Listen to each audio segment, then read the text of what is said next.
This week, I wanted to throw these still oil painting studies out into the world. And as I'm trying to do something different each week with these videos, I thought I'd do a little video essay on who ultimately influenced them.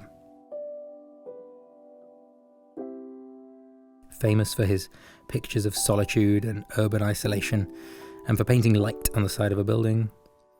Every year, I grow more fond of his paintings. I used to see them as bleak and not really very interesting. I used to think that the characters were a bit charmless, almost lifeless. Plus, they always nagged me that they seemed so accepting of their setting. There was no resistance. In fact, there was almost a warm sense of comfort in their solitude that I just couldn't understand, or maybe looking back, I just couldn't relate to. Before I started really looking at paintings, I found pictures by the likes of Nigel van Eyck much more accessible. In his famous painting Q Train, it seems to me like he had taken everything Hopper was trying to say and brought it into sharper focus. The colours and shadows pop more, the painting is more crisp, and she might not be having the best day. But I didn't feel any connection to it. She could be sad, drunk, lost. Or she'd just be some hipster on a train whose night didn't go to plan. Maybe someone ripped her Prada jacket. And yet, with Hopper's figures, you kind of have more empathy for them, and I kind of keep coming back to that. As always with great artists, there is something in the subtle, and the more I come back to Hopper's work, the more I think there is something far less simplistic than straight sadness, and less tragic than loneliness. It's not just the oppressive architecture and the modern landscapes. They should be lonely pictures. I just don't find them lonely, and I still couldn't tell myself why.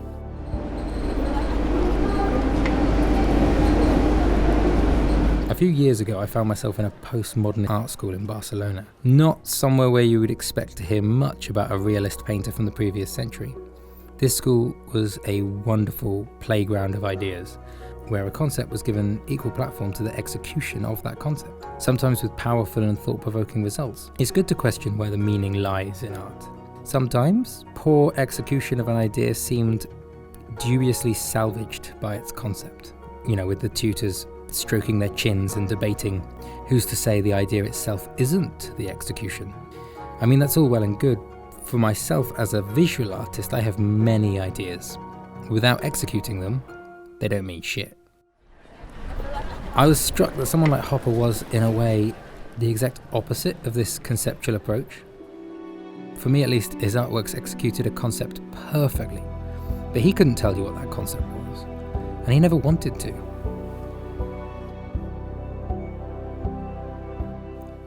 It's just a different sensory input. It's like trying to taste your favourite song. I do think that language is the most powerful tool we have, but you can tell a story in visuals alone. The Hopper-esque look is infamous in cinematography. Hitchcock loved Hopper, but not because of his fascination with sad, lonely figures, and I think that's telling. Or even his use of composition and light. It was how Hopper told the story of a particular kind of moment. The Hopper look is the look of a moment in time before something has happened, or very often after it's happened. His early Sunday morning painting has no people in it, but what it tells you is that there's a day coming. As words wouldn't help me understand, I did a tiny little study where I inserted a loose figure into one of these Hopper-esque shadows. It's clearly not a Hopper-esque figure. I didn't have a fine brush and, well, I don't have the skill set to do a Hopper-esque figure, but it is one of my favourite little studies. And there's something in the light that made me feel like this little guy in red shoes could be sat on the steps in that early morning painting, just waiting for the day to start. And in this study, I was interested in that Hitchcock moment, something having just happened or about to happen. But as always, I'm pulled back to what these characters are thinking, that emotion that I can't quite tap into. Well, she's off screen and he's so loosely painted it's hard enough to work out what he's doing, let alone what he's thinking. Are his hands on his knees? Is he reading, texting? I don't know. It felt like Mr. Red Shoes had more in common with something that John Register might have done, who's one of Hopper's contemporaries. And he actually once said that with Hopper, you witness someone else's isolation. In my pictures, I think, the viewer becomes the isolated one. And I think that's fair. I did a couple of studies out of a window trying to explore this same feeling of disconnect in sharp light, but the outside is still quite unforgiving with this large stairway. However, it felt pretty far away from Hopper's influence, and I kept coming back to his figures and just what Hopper was able to tap into. I think the best analysis of what they are thinking was summarised in Alain de Botton's book, The Art of Travel, when he talks about transient places like airports, bus stations, hotel lobbies and trains. The feeling we have in such places where you only stop on your way to somewhere else, these are the kind of places that feature in a lot of Hopper's pictures. He has a great page on Hopper's picture Automat, where he describes how Automat is a picture of sadness, but it's not a sad picture. And that's why I've always felt so my ears pricked up. He describes how perhaps the woman has knocked against the hard corner of the world, yet this setting does not seem totally wretched. There may well be other people there. He describes how this common isolation has the effect of lessening the oppressive sense within any one person, as they are not alone in being alone. And this is something I really related to, because there's many times I've found myself on a train or in an airport, and you find yourself with 20 minutes until your train leaves, and you grab a coffee and you go and sit by a window, and you think about things in a slightly different way. You might not be able to get on with other stuff, and you relax. And if someone were to look at you, you might well look like one of Hopper's figures, reflecting in an interesting place. You're alone, but not necessarily lonely. I look back at one of my favourite Hopper pictures, which is 11 a.m. It's something close to this reflective mood. There is sadness there, but it's just nowhere near the full story. I'm not trying to paint an Edward Hopper. I couldn't if I tried, but I am trying to explore how to depict the same emotions, whatever they are.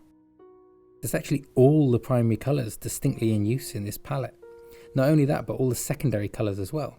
And the picture I put out last week is the one where I was trying to capture this same sense of something out of picture, something off screen, a thought happening elsewhere. I do apologise for interjecting my loose studies with Hopper's masterpieces.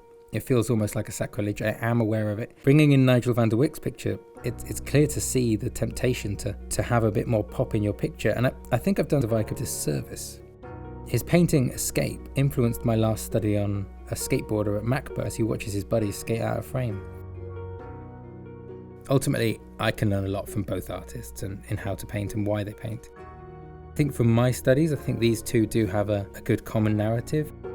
It's not one that I can quite express in words, but I can tell you that they've got fine looking shoes.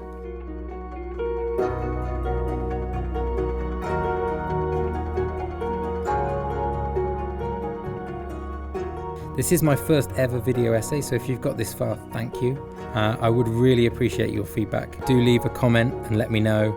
I got this video out a little bit later, I do apologise. That's a little bit of what went behind these pictures, and it was great fun. I learned a lot doing it. They're up on my site, so if you want to support me, do go and consider having a look.